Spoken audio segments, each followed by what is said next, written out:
السلام علیکم۔ مزید ویڈیوز کے لیے پختونخوا چینل کو سبسکرائب کیجیے گا۔ مسلح ملزمان نے دوران ڈکیتی برطانوی کرکٹر کو مزاحمت پر قتل کر دیا۔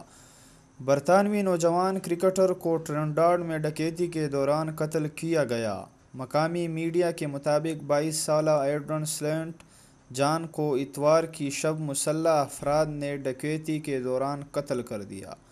پولیس نے قتل کے شبے میں 24 سالہ شخص کو گرفتار کر کے تفتیش شروع کر دی۔ ایڈرن سینٹ جان لندن میں کرس گیل اکیڈمی کے کپتان تھے۔ انہوں نے ایلن کرکٹ کلب اور یونیورسٹی آف ہارٹفورڈ شائر کی جانب سے بھی کرکٹ کھیلی۔ کرکٹر کرس گیل نے اپنی ٹویٹ میں کہا کہ ایڈرن کی موت کا سن کر بہت دکھ ہوا۔ وہ باصلاحیت کھلاڑی تھے۔ میری تمام ہمدردیاں ایڈرن کے خاندان اور دوستوں کے ساتھ ہیں۔